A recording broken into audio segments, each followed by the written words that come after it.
The knife attacks and killings attributed to a serial stabber, sometimes referred to as the Flint serial killer, are believed to have begun on May 24, 2010, a Monday, in Flint, Michigan. On that date, David Dwayne Motley, 31, was killed in an attack at approximately 6 a.m. on Leith Street and North Dexter Street. Police found his body in a residential yard a short time later after receiving a call about a man down. Motley had been stabbed repeatedly and died at the scene.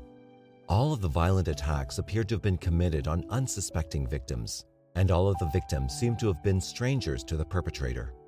The victims, as far as police have so far announced, were mostly men with dark skin. Police are uncertain, though, whether the attacks were racially motivated or the victims picked out at random. Flint's population is predominantly black, so some authorities do not believe that the victims were chosen because of their race. Many of the surviving victims' names have not been released, some at their own request. The stabber's victims were outside at night, alone, and some were approached by their attacker using the ruse of either needing directions or help with a vehicle that had broken down. After gaining a victim's confidence, according to Flint Police Lieutenant T.P. Johnson, the attacker would then pull a knife and attack. "A knife is a very personal weapon," Johnson added. "To stab someone repeatedly, there has to be some rage going on." The victims injured or killed in the attacks ranged in age from as young as 15 to as old as 67. Although detectives had been investigating the violent crimes from the time they began, it would be more than 2 months before the pattern of the attacks became apparent to them. The second fatal attack came nearly a month later, on June 21, 2010, also a Monday, when Emmanuel Mohammed, 59, was knifed at approximately 2 a.m. on Wood Street and Avenue B in Flint. His body was found a short time later. Police had few clues and no suspects.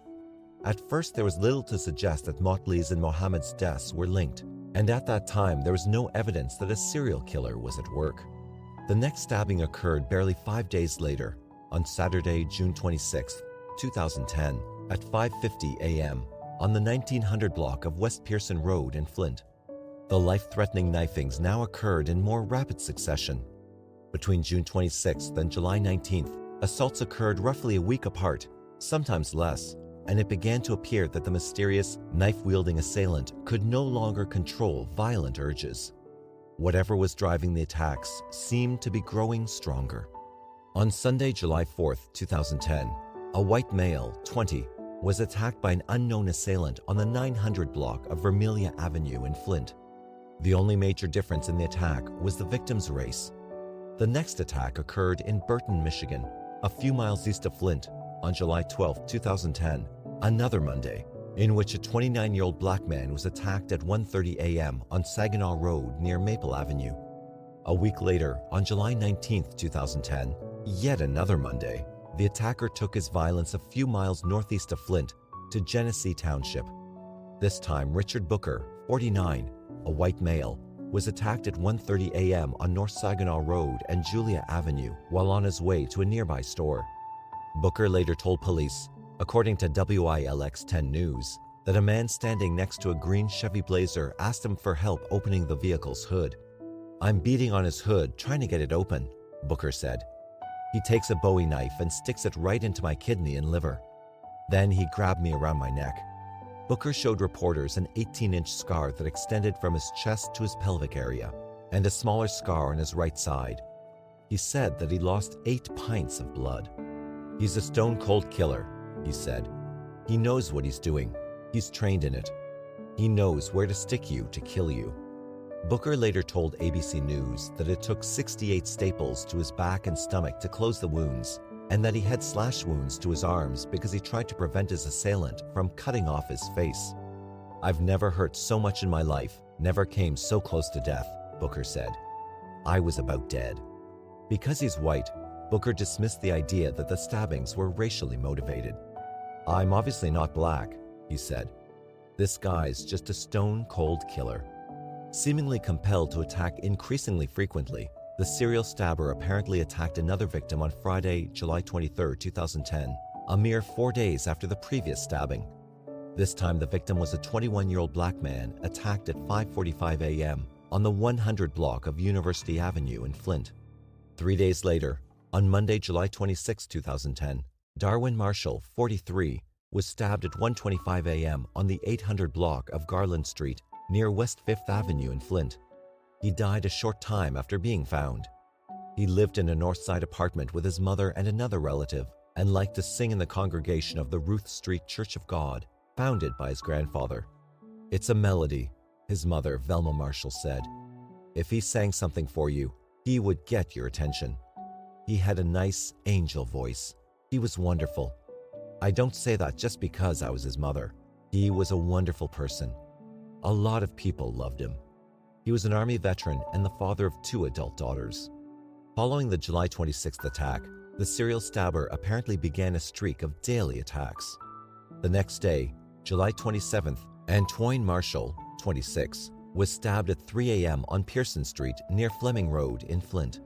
He described an experience similar to Richard Booker's, with similar wounds, except that he was stabbed 6 times in his stomach and chest. Marshall said that he was on his way into his apartment when his assailant approached and asked for help fixing his car. When Marshall opened the vehicle's hood, he was stabbed, sustaining injuries to 3 of his organs and a long scar from his chest to his pelvic area. When he was finished, he just walked off, Marshall said. The following day, a 19-year-old black man was stabbed at 3:30 a.m. on Cook Street, also in Flint. And the day after that, July 29th, a 59-year-old black man was stabbed at 6 a.m. on Saginaw Road and 12th Street. On Friday, July 30th, 2010, the serial stabber stepped up his pace once again and claimed 2 victims on the same day, one in Flint and the other in nearby Flint Township. The first was Frank Kellybrew, 60, a General Motors retiree who lived in the Hometown Inn, a Flint Township motel. Kellybrew's body was found in front of Italia Gardens restaurant on Miller Road near Lennon Road, not far from the motel, by a passerby. Recently purchased grocery items lay near his body. Police estimate the attack occurred around 3:30 a.m. John Henson, manager of the Hometown Inn, said that Kellybrew had walked across the freeway, Interstate 75, to make some purchases at a convenience store gas station. "He was a nice guy," Henson said. "He kept to himself. If he didn't know you, he would just avoid you and have nothing to do with you." Henson said that Kellybrew liked to sit on a bench near the Italia Gardens at night. "He'd just go over there and sit and relax," Henson said. "It's pretty quiet over here at night when everything closes. Frank didn't deserve what happened to him. It's just senseless." Kellybrew had been living at the Hometown Inn on a month-to-month basis since September 2009, according to Henson. Homicide investigators determined that Kellybrew was last seen walking west on Miller Road near Interstate 75. The second victim of July 30th was not identified by the police, but was described as a 28-year-old black male who was attacked at approximately 6 a.m. at an undisclosed location. The serial stabber now broke his pattern and did not attack anyone on July 31st, 2010. The violence resumed on Sunday, August 1st, 2010, though. That morning, 2 stabbings were reported to the Flint Police Department, an assault on Etwan Wilson, 17, at 2:30 a.m. on Cloverlawn Drive and Basil Lane, and later, a 25-year-old black man was stabbed at 6:15 a.m. in the 300 block of Bradley Avenue. Wilson, hospitalized from his injuries, would complain that it took the police several days to visit him in the hospital and question him about the attack. "I want to know why the Flint police never came to question me about anything that night," Wilson said. The police responded that it was their policy not to speak with the victim immediately after the victim has come out of surgery. The next 2 days passed without any stabbings. However, on Tuesday, August 3rd, 2010, Arnold Miner, 49, was found stabbed to death less than a mile from his home. He had been visiting his mother's home on Flint's north side and was walking home when he was killed in the area of several of the other attacks. Miner's sister, Stephanie Ward, said that she had offered her brother a ride home, but he had declined. When they found him, he wasn't far from home, Ward said during a press conference outside Flint City Hall. He bled to death on the street. "You don't know what goes through someone's mind to do something like that." Arnold Miner was the second member of his family to have been murdered. An older sister had been killed 26 years earlier. Her killer had never been caught. "We're not going to lose another family member to an unsolved mystery," said relative Kareem Miner. "We are going to catch this individual," Flint Mayor Dane Walling said. in response to Kareem Minor at a press conference attended by Flint Police Chief Alvin Locke and Genesee County Prosecutor David Layton. Although detectives had been investigating each of the attacks that had occurred in Flint, it was not until after Minor's death, some 2 months after the attacks began, that a pattern became apparent to them.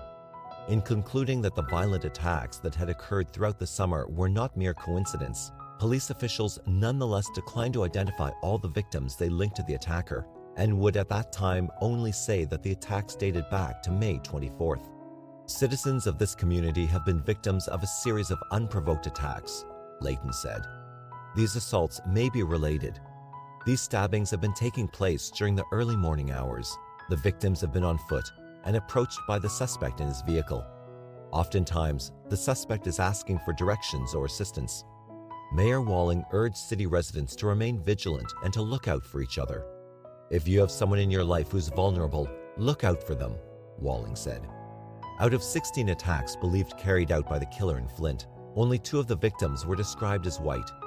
According to Chief Locke, the stabber did not rob his victims, leaving investigators with no clear motive for the attacks. We're still trying to nail that down in particular, Locke told AOL News. But we're trying to be responsive to the community and warn the community while we're still gathering that information and putting it together. Locke would not provide an opinion on whether he or his investigators believe the perpetrator was selecting his victims based on race, and would only characterize the victims as vulnerable citizens. Despite the difficulties of the case, Locke told AOL News that he remained hopeful that the case would be solved real soon and urged residents to be extra cautious in the meantime. We just ask them to be careful, Locke said. When they're out by themselves at night and someone wants some help or some information from them, be wary of those individuals and try not to be by themselves. Many of the surviving victims provided police with similar descriptions of their attacker. A white male, between 5 feet 11 inches and 6 feet 2 inches in height, 180 to 210 pounds, with light-colored hair, a goatee, and a muscular build. He was also said to have big feet. A number of witnesses told the police that the suspect had been driving a dark green Chevy Blazer with tan trim. Their descriptions suggested the model year to be between 1995 and 2004.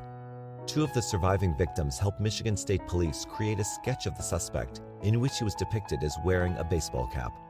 Meanwhile, the NAACP told the Detroit News that it was concerned about the manner in which the case had been handled and was particularly alarmed that the police had not made the attacks public until August 3, 2010. Why didn't we know about it?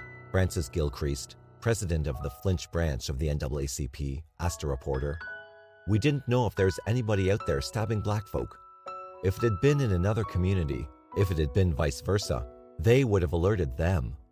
Some of the Flint victims said they would have exercised more caution if they had known that a serial killer was in their midst.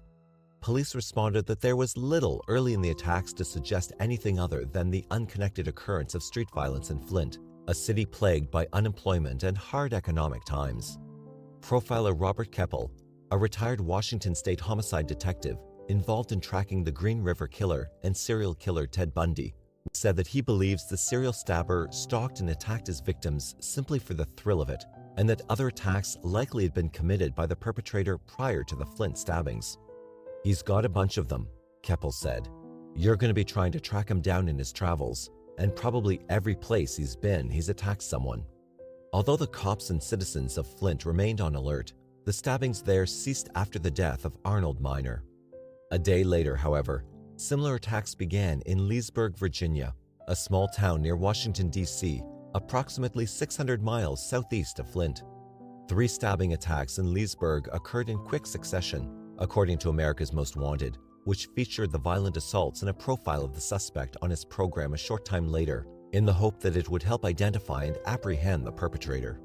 The first Leesburg victim was Anthony Cage Jr., 15, who was jogging near his home on August 4, 2010, at about 9:30 p.m., according to WILX 10 News, when the driver of a passing vehicle got out and stabbed the unsuspecting teen. The next thing he knows, he feels the stab and the stinging, and he looks back and the guy is running back to his vehicle, said Cage's mother, Virginia Scott Bay Cage. She said that her son collapsed at a nearby gas station. Doctors determined that his liver and kidney had been pierced, but he survived following 3 hours of surgery. The next day, a man driving a green Chevy Blazer was stopped in nearby Arlington on a traffic violation and held for a short time on an old misdemeanor assault arrest warrant. The Blazer was impounded, and police found a knife and a hammer inside. The Blazer's owner was identified as Elias Abuelazam, 33, a legal resident alien from Israel. He was released a short time later after posting bail, and his vehicle was returned to him. At the time of his arrest on the outstanding assault warrant, there was no information available to Virginia police linking him to Anthony Cage's stabbing or the attacks in Michigan. That night, after police released Abuelazam, a 67-year-old Leesburg man was stabbed outside his apartment. Although he lost a kidney in the incident, the man survived. The following day, August 6, 2010, a 19-year-old Leesburg man was struck in the head with a hammer by an unknown assailant after the assailant asked him for help with his vehicle. He too survived the attack, likely because the hammer blow he received had not been a direct hit, and he ran away before his attacker could hit him again. A nearby video surveillance camera recorded a person driving a green Blazer through a parking lot only moments before the hammer attack. Two of the Leesburg victims were black, and one was a Hispanic teenager. Each was able to provide the police with a similar description of the man who attacked him, as well as his vehicle, and the descriptions were nearly identical to those provided to police in Flint. By the time police began to piece the information together, Abuelazam was nowhere to be found. Interestingly, all three of the Leesburg attacks occurred near that city's police department. Police believe the attacker surfaced the next day, August 7, 2010, however, in Toledo, Ohio, where church custodian Tony Leno, 59, was stabbed while taking a cigarette break at approximately 7:45 p.m.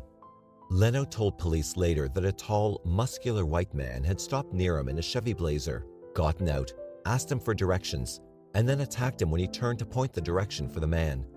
Without warning, the assailant stabbed Leno twice in the abdomen. Leno survived, but the assailant fled in the Blazer. By then, police in the various jurisdictions had been working together, believing that they were all looking for the same suspect. We have been in contact with the authorities in Leesburg, and there are some similarities, specifically an identification that has been able to be obtained from the victims out there, as well as the vehicle description, said Layton. Layton later shared some of his thoughts about the serial stabber on Good Morning America. "It's a very, very violent type of crime," Layton said of the perpetrator's choice of stabbing to inflict injury and death. "Maybe he's enjoying watching them suffer. Maybe he's enjoying watching them wriggle around in pain. But we really don't know what he's thinking, and we won't until we bring him in and talk to him." Although authorities believed they had traced Abuelazam to Ohio, suspecting him to have a connection with the stabbing incident that had occurred there, their prime suspect disappeared again. As the search for Abuelazam intensified, investigators back in Michigan announced that the number of knife attacks attributed to the attacker had decreased by 2 incidents. In one incident, the victim recanted his statement, and the other was determined to have occurred during a robbery, which was not part of the established modus operandi. A nationwide intelligence broadcast has gone out, and we're monitoring any incoming information from any state, said Michigan State Police First Lieutenant Patrick McGreevy, head of the task force formed to investigate the attacks. "We don't know what is in his head. What we do know is there has been a string of very, very violent and deadly attacks in Genesee County and attacks in Leesburg that are similar." A tip received just after midnight on Wednesday, August 11, 2010, led investigators to a party store in Mount Morris, Michigan, near Flint, called the Kingwater Market, where Abuelazam worked. He had been employed there since July 5, 2010, and had been hired by the store's owner, Abdullah Farah, who only knew Abuelazam by his first name and had hired him to work the night shift. Because of his large stature, he was nicknamed Big Man at the store. Others called him Eli. Records showed that he's 6 foot 4 inches tall and weighs about 230 pounds. It was said that Abuelazam drove a green SUV similar to the one described in many of the attacks. Toward the time of the end of the string of violent attacks in Flint, Abuelazam reportedly told Farah that he needed to take time off to travel to Virginia. Some people said that he wanted to relocate to that state. Investigators noted that the attacks in Leesburg began shortly after Abuelazam left his job at the party store. Investigators also learned from a store customer, Edward Gaines, who also told his story to the Detroit News, that Abuelazam had recently shown Gaines injuries to his hands and had reportedly told Gaines that he had received the injuries in a fight. "We were talking a couple of weeks ago, and he showed me his knuckles, his hands," Gaines said. "They were all scratched up. He said he had to do something to somebody. He had scratches on his knuckles and some fingers were taped up." A co-worker, Corky Caldwell, an African American, told investigators that he had not sensed any racial hostility from Abuelazam. "He could have killed me if he was like that," Caldwell said. "There was no sign of violence in him. He couldn't have been a racist because it's all black people coming in here at night. I didn't see no crazy man at all." Less than 24 hours after receiving the tip about Abuelazam's employment at the party store, investigators, working through the night and talking to his relatives, tracked their suspect to Hartsfield-Jackson Atlanta International Airport, where they found him late Wednesday evening, August 11, 2010. Abuelazam was waiting at a boarding gate for a flight to Tel Aviv, Israel. Assisted by U.S. Customs and Border Protection officers, investigators had Abuelazam paged over the airport's intercom system, in which he was told to report to a ticket counter. Answering the page, Abuelazam was arrested by the Border Patrol agents without incident. Charged with assault and intent to commit murder in the attack on Antoine Marshall, he was booked into Fulton County Jail to await an extradition hearing. Marshall had identified Abuelazam as his assailant from a photo when the FBI showed up at his house at 3 a.m. that morning. Investigators had tracked him on a flight from Michigan to Louisville, Kentucky, and then to Atlanta, the last leg of his flight before leaving the country for Tel Aviv. The charge for the attack against Marshall would allow investigators to hold Abuelazam as they continued building their case against him for other assaults and killings. Authorities in Michigan also impounded his green Chevy Blazer, which he had left behind, and planned to process it in their search for possible evidence. Abuelazam was also investigated for an alleged stabbing incident in his native Israel earlier in 2010, apparently while there on a visit, reportedly during an argument with a close acquaintance. The police dropped the case, however, because the alleged victim refused to cooperate. Elias Abuelazam waived extradition and was promptly returned to Michigan to face charges. He arrived amid tight security, wearing a bulletproof vest for his own protection. On Thursday, August 26, 2010, the suspected serial stabber appeared via video from jail in the courtroom of Judge Nathaniel Perry III for arraignment on charges of assault with intent to commit murder in the attack of Antoine Marshall. Abuelazam indicated that he understood the charges against him. An automatic not guilty plea was entered for him. No bond was set, and a pretrial hearing was scheduled for Tuesday, August 31, 2010. Genesee County prosecutor David Layton at that time said that additional charges, including 5 murder charges, would be filed against Abuelazam as well. Layton said he did not believe the attacks allegedly committed by Abuelazam were racially motivated. "I believe he's not sick," Layton said. "He is evil. The charges will be coming in the homicide cases and the attempted homicide cases. I'll seek life in prison without the possibility of parole." Layton said that he's happy that Abuelazam is back in Michigan. "It's really all about the victims," Layton said. "They have to know that we care." And we do. On September 20, 2010, Abuelazam was arraigned on 4 additional charges of assault with intent to commit murder and for 1 charge of murder in the death of Arnold Minor after dried blood found by Michigan State Police in Abuelazam's blazer was matched to Minor by DNA testing. Abuelazam hired a new attorney, Christopher M. Smith, who filed an appeal based on the original trial judge's rejection of a motion for a change of venue due to the extensive media coverage of the case which, they claimed, wrongly called him a serial killer and refuted the judge's decision to allow evidence of the other attacks or testimony of his other alleged victims. On June 10, 2014, the Michigan Court of Appeals upheld Abuelazam's conviction. Smith then appealed that decision to the Michigan Supreme Court, which declined to hear it on November 25, 2014. On August 1, 2014, Abuelazam filed a case in federal court against the Immigration and Naturalization Service and the United States Attorney General, asking to be deported to Israel to face charges of an attempted murder that happened in Latron on August 1, 2009. Michigan authorities believed the lawsuit to be frivolous and expected it to be dismissed, noting that it is legally impossible because of Abuelazam's life without parole status, since convicts cannot be deported until their full sentence is served. On May 2, 2017, Abuelazam confessed to the 2009 murder of Jamie Lane. This happened in Leesburg. Authorities say that with the confession, Abuelazam was granted immunity and would not be charged for Lane's murder. Since being sent to prison, Abuelazam has continued to be disciplined for multiple violent interactions with guards and other inmates, including fights, threats, and possession of a large shank made from plexiglass. He also was in the news in November 2017 when an online dealer claimed to cash in on some of his jailhouse letters. Florida-based Serial Killers Inc. was selling letters, drawings, photos, and a greeting card from Abuelazam. Abuelazam is currently serving a life sentence in a prison in Ionia, according to the Michigan Department of Corrections.